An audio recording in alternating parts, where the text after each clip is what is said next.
Comment procède l'auditeur financier pour s'assurer que les états financiers redonnent une image fidèle de l'entreprise?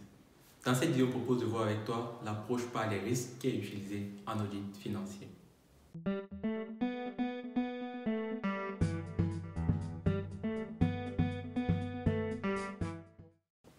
Bonjour à toi et bienvenue sur ma chaîne. Moi, c'est Kevin Toussi et cette chaîne, on parle de deux principales thématiques, comptabilité et finance. Il est question de vulgariser au maximum les concepts de base de la comptabilité et de la finance, de présenter et développer ensemble les différents métiers qu'on y retrouve, mais aussi et surtout de répondre aux problématiques de ceux qui évoluent dans ces secteurs-là. Aujourd'hui, je propose de voir avec toi l'approche par les risques. Dans une société, il y a énormément de transactions financières. Pour pouvoir s'assurer que l'information financière est de qualité ou alors donne une image fidèle, l'auditeur ne peut pas, pour des raisons évidentes d'efficacité, contrôler chacune des transactions qu'il y a lieu dans cette société. Il met donc en place une approche dite par les risques. Regardons ensemble comment est-ce que cette approche se déploie. L'idée de l'approche par les risques est de cibler les zones où on a plus de risques. Si on arrive à identifier ces zones, on se focalisera du coup sur ces aspects-là pour mettre en place les procédures qui permettront d'avoir dans cette assurance que les états financiers donnent une image fidèle de l'entreprise. Trois principaux risques peuvent être identifiés. On a le risque inhérent, le risque de contrôle interne et le risque de non-détection. Le risque inhérent, chaque entreprise, chaque société a un risque qui est propre à son activité, propre à sa localisation, propre aux ressources humaines qu'elle possède. Selon que l'on se trouve dans une entreprise pétrolière, une entreprise de location de voitures, une entreprise de services, une entreprise industrielle, on n'a pas du tout les mêmes risques qui sont associés à cette entreprise, à cette activité de façon générale. Donc, il est donc nécessaire de pouvoir identifier en amont les risques qu'on retrouve dans cette société en question. Le deuxième risque, c'est le risque de contrôle interne.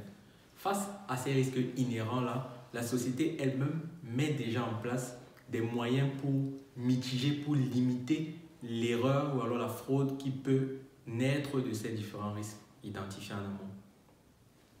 Le risque de contrôle interne est donc le risque que ces procédures mises en place par la société elle-même ne parviennent pas à détecter une erreur matérielle, à détecter une fraude.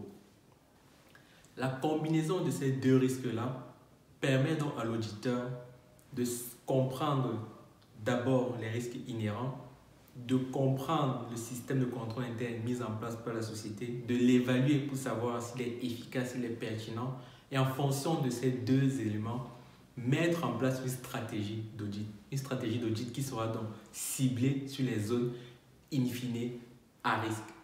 C'est ça l'approche, c'est ça la stratégie que l'on met en place lorsqu'on parle d'approche par les risques. Un troisième risque qui naît de ces deux précédents peut être le risque de non-détection.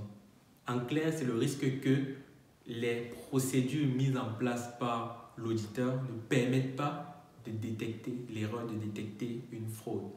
Là, on parle de risque de non-détection. La combinaison donc de ces trois risques, le risque inhérent, le risque de contrôle interne et le risque de non-détection, donne ce qu'on appelle le risque d'audit. En clair, quelle est la marge d'erreur, quel est le risque que l'audit, que même après avoir mis en place ces procédures d'audit, on ait quand même une fraude, on ait quand même des erreurs. Le but étant bien entendu de diminuer, de minimiser au maximum ce risque-là.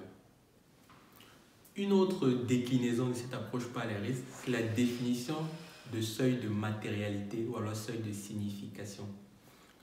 Il s'agit ici de déterminer un seuil à partir duquel on considère que l'erreur sur les états financiers viendrait modifier l'analyse, la lecture que quelqu'un qui lirait les états financiers aurait de cette entité-là. Il est donc question de mettre en place un seuil de signification.